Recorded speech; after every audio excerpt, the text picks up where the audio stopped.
Battle of Palkhed, 1728 AD. Let's go. By HistoryMarche.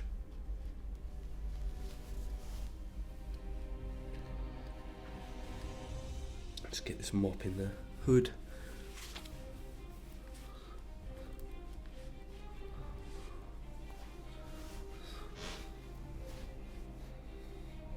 It's late 16th century. The Mughal Empire is the most prominent force in mainland India. Right.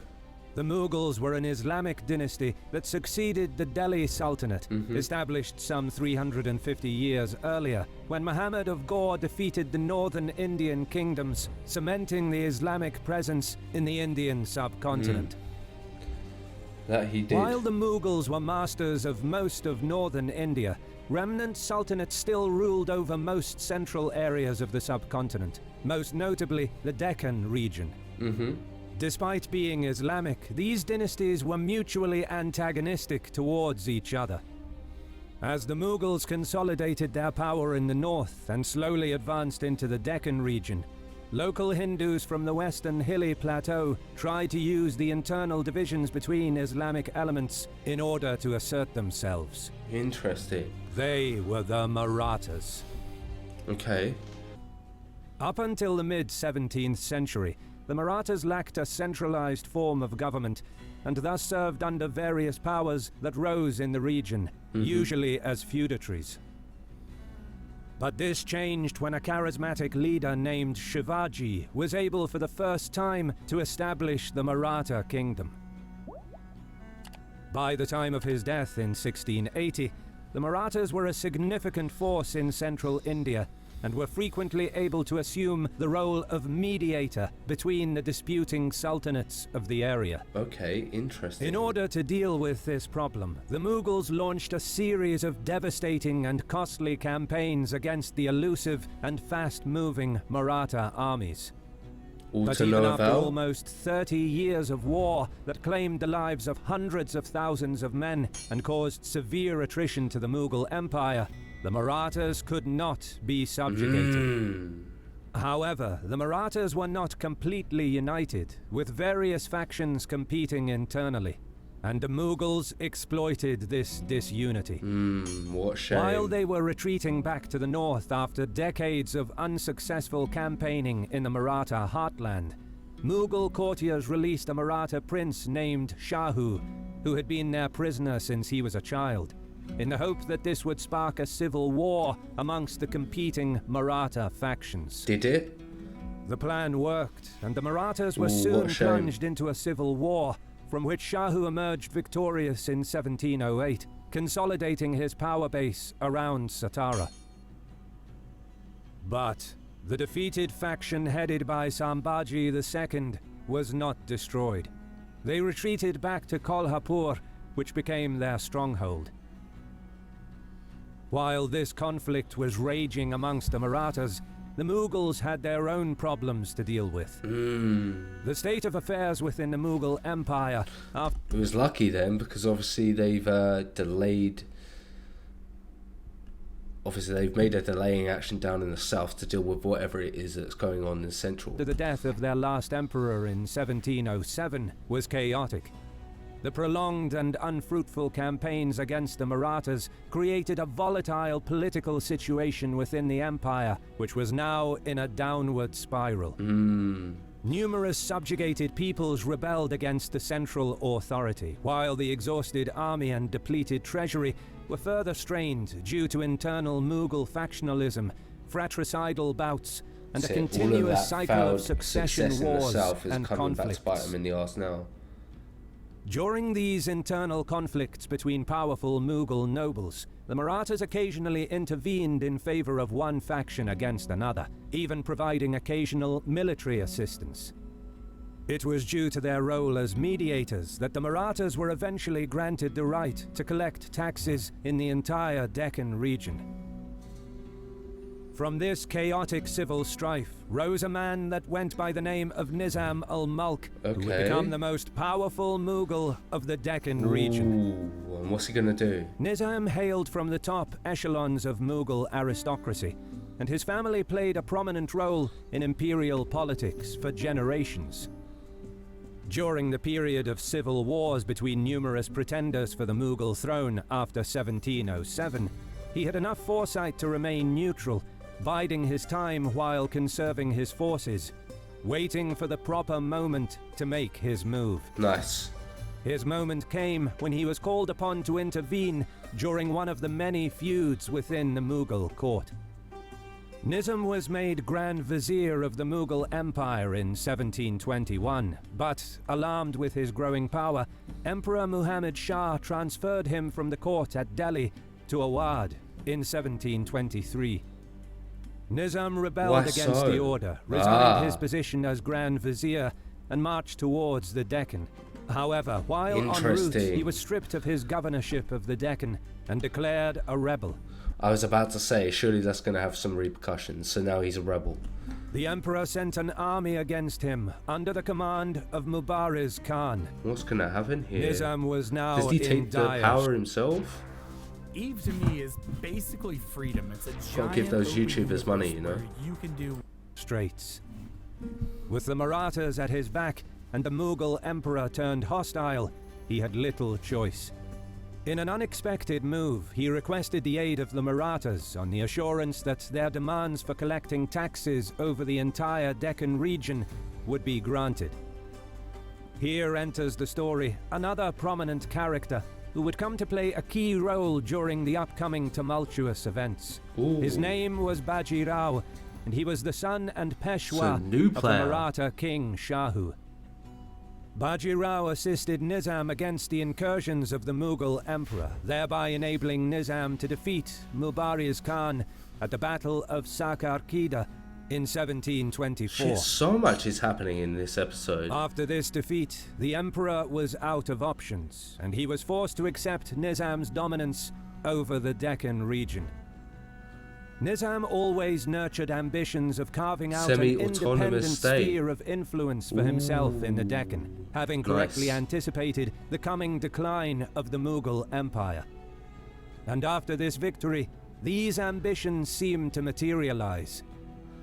Nice. As soon as he got rid of the Mughal menace, he began his effort to free himself from the shackles of Maratha demands, since he no longer had any interest in following through with his obligations to Shahu. Nizam was, however, confident that he could utilize the internal divisions among the Marathas and bring them under control. Right, how's he going to do this? This would be a master play. Whether to send the revenue to Shahu at Satara or Sambhaji at Kolhapur, who was the leader of the rival faction that was defeated by Shahu in 1708. Who's going to back? He then proposed to act as the mediator between the two, a position which would, in effect, make him the kingmaker and the supreme power in the Deccan. This was not at all acceptable to Baji Rao, and the subsequent negotiations gradually broke down. Nizam then halted the existing payment of taxes in the neighboring regions, and openly gave his support for Sambhaji, who joined him with his forces. Nice. Nice. So he's going to have... court was divided. This also gives him, if he wins this fight here and puts I can't remember how to say his name. The person who's defected to his side and he's backed, if he wins and puts him into power, then obviously what happens there is obviously because he give him that position and gave him and backed him, then obviously he's going to have more control over that person as well. Into two parties.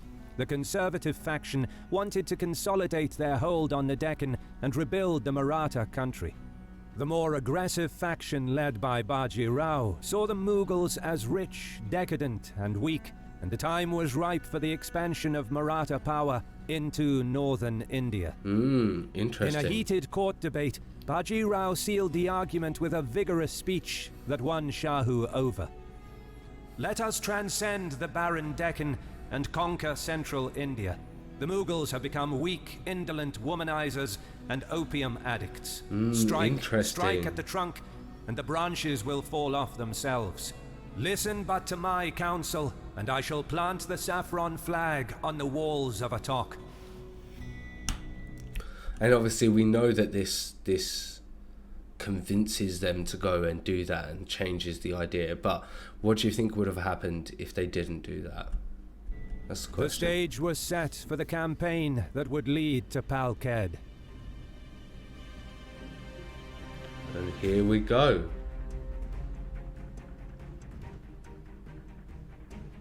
The initial moves began when one of Nizam's generals attempted to invade the northern parts of Maratha territories.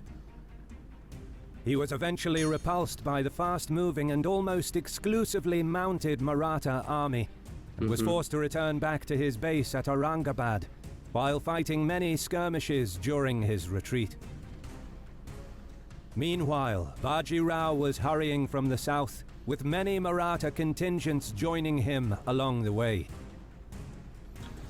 In mid-October 1727, he moved as if to threaten Ahmadnagar, but actually bypassed it to the west and crossed the Godavari. Interesting. This placed him within the heartland of Nizam's territories. Then he turned east towards the city of Jalna. Nizam tried to keep up with this disorienting and rapid pace, but by the time he had reached Jalna, Baji Rao's cavalry had already sacked the place and moved east into his most prosperous district. Shit, is he just going to chase him here? Is While this what Nizam you would was do? trying to match his pace, Baji Rao sacked city after city in front of him, taking advantage of his significantly superior mobility. Having laid waste to many rich areas, Baji Rao suddenly turned west towards Burhanpur, which was one of the most prosperous trading centers in the Deccan.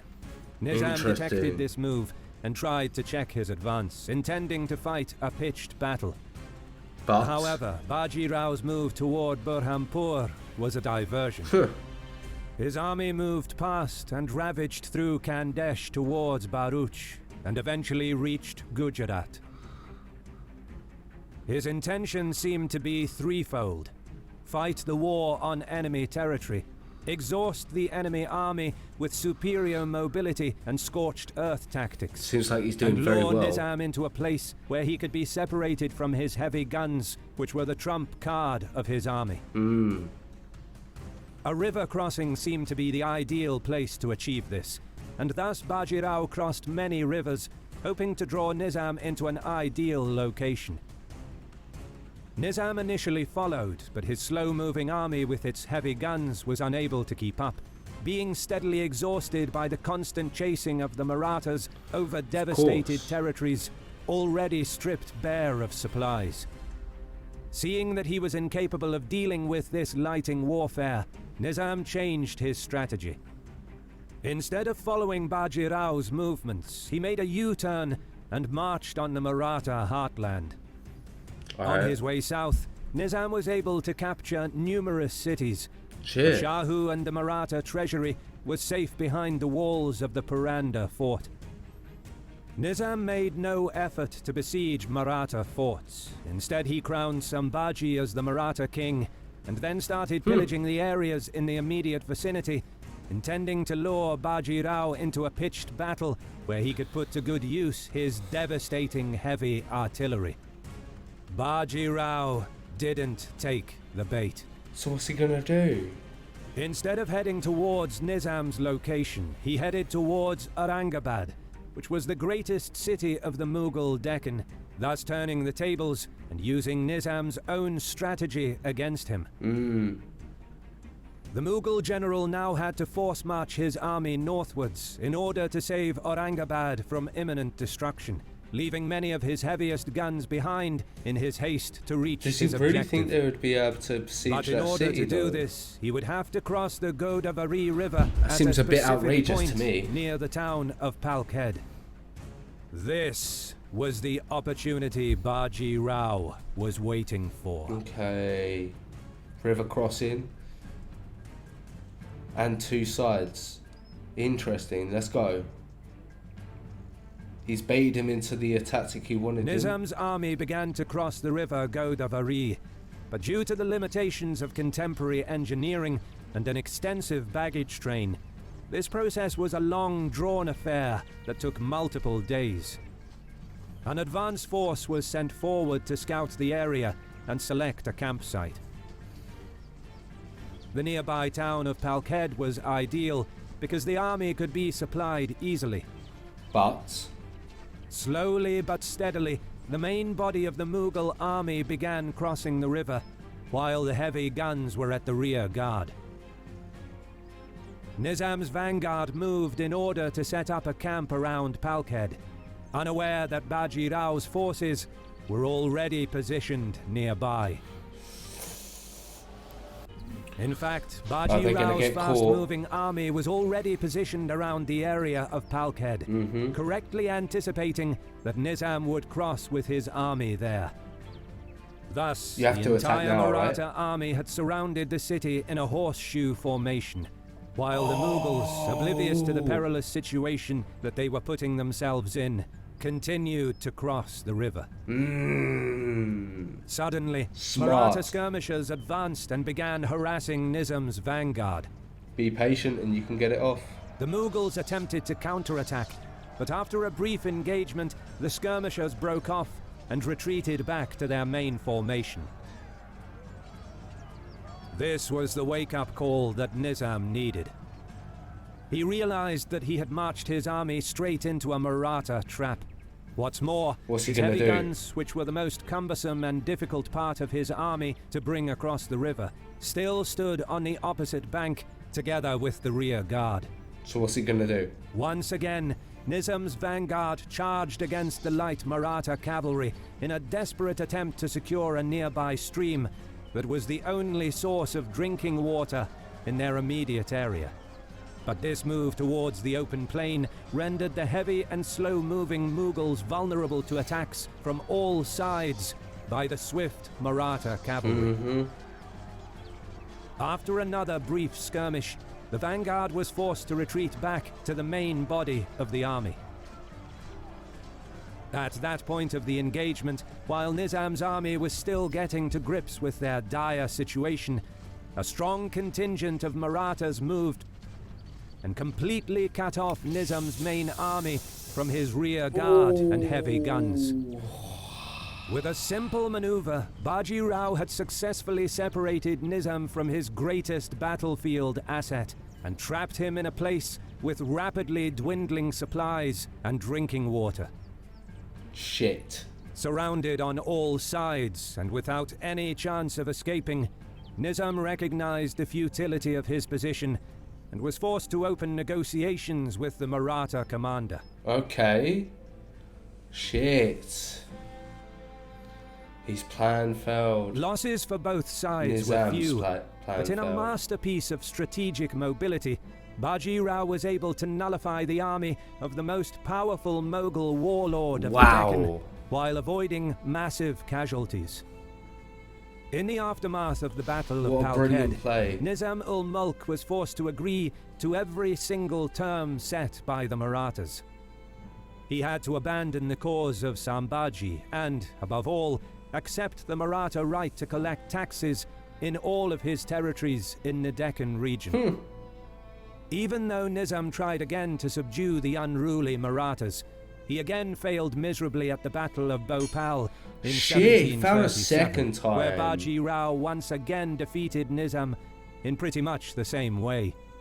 Smart. The victory at Palkhed not only demonstrated Baji Rao's strategic genius, but also ensured the role of the Marathas as a prominent power within the Indian subcontinent in the decades that followed, demarcating the irreversible decline of the Mughal Empire. Special thanks to our friend Hoc S. Bellum for collaborating with us on this video. Done. He also makes animated battles, so make sure to check out his channel. Definitely check out his channel, and definitely check out our awesome patrons who make HistoryMarche's channel. I thoroughly enjoyed this series. I think we're all caught up now, so I'm going to try and catch up to some of my other series, and then we're going to be jumping on some new stuff as well. So I'm definitely looking forward to getting some of your suggestions in the comments box down below. If you haven't already, head over to HistoryMarche's channel. His links in the description box down below. If you enjoyed my reaction, looking forward to future reactions, you know what you need to do. You need to like, comment, subscribe, hit that notification bell, and I will catch you in the next video.